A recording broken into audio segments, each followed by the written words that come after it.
اور آپ کھجور سے افطار فرماتے تھے یا پانی سے یا دودھ سے آپ کے ہاتھ میں ایسے کھجور ہوتی تھی، آپ چوکڑی مار کے بیٹھے ہوتے تھے، کھجور ایسے ہاتھ میں پکڑی ہوتی تھی. ایک آدمی چھت پہ چڑھا ہوتا تھا رمضان، چھت میں مدینے میں رمضان، جو ہی سورج ڈوبتا وہ کہتا سورج ڈوب گیا، تو آپ کھجور منہ میں رکھتے، اوپر سے پانی پیتے یا خالی پانی پیتے، بعد میں ایک داغ کھجور کھاتے. آپ افطاری میں پکی ہوئی چیز نہیں کھاتے تھے، کوئی منع نہیں، معدے کو مصیبت سے بچانے کے لیے.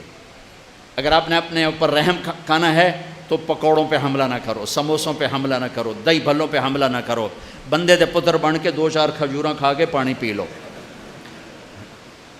اس کے بعد نماز پڑھو، پھر تھوڑا بہت کھا لو، پھر تراویح پڑھ کے جتنا کھانا ہے کھا لو، لیکن اپنے اوپر ظلم نہ کرو. میرے نبی دودھ یا پانی یا ستو اور تھوڑا تھوڑا کر کے سپ کر کے پیتے تھے، چونکہ روزے کی گرمی نے معدے کو کمزور کیا ہوتا تھا. تو ایک دم اوپر ڈال دینا ٹھنڈا یخ شربت یا ڈرنکس، اور ساتھ ہی پکوڑا گیا، ساتھ ہی سموسا گیا، ساتھ ہی مرغے کا پیس گیا، ساتھ ہی مچھلی کا گیا، ساتھ ہی اتو روح افزا گیا، ایک پاسو سیون اپ آ گئی، دوے پاسو پیپسی آ گیا، ترے پاسو کوکا آ گیا، تو سیدھا پائے اس ڈھے گئے.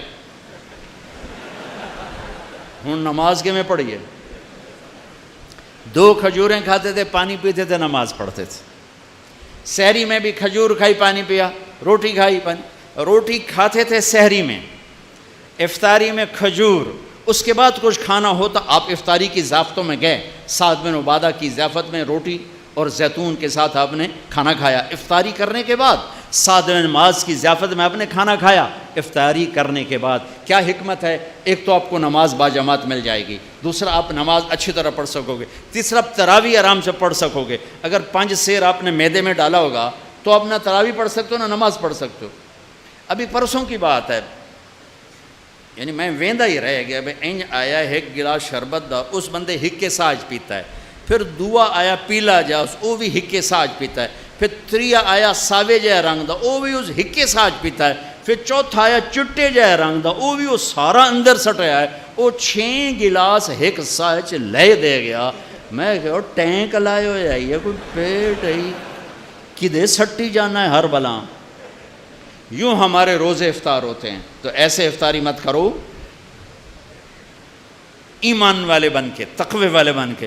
تھوڑا سا لو، نماز پڑھو، نشاط سے پڑھو، اوابین پڑھو، پھر تراویح پڑھو، اس کے بعد بے شک کھا لو، پیٹ بھر کے کھا لو. پھر جو اگر کوئی پرہیز نہیں ہے، جو مرضی کھا لو. اللہ کی حلال کردہ چیزیں پکی کھاؤ، بھنی کھاؤ، فرائی کھاؤ، جو مرضی کھاؤ. لیکن اپنی نماز مغرب عشاء تراویح کو بچانے کے لیے ذرا اس کو ہلکا رکھو، اس کو ہلکا رکھو. اللہ کے نبی کو انتہائی پسند ہے کہ پیٹ باہر نکلا ہوا ہو. ایک موٹے صحابی آ گئے، اپنے یوں پیٹ میں انگلی مار کر کہا، اگر یہ چربی جانا ہوتی تو کتنا اچھا تھا تیرے لیے.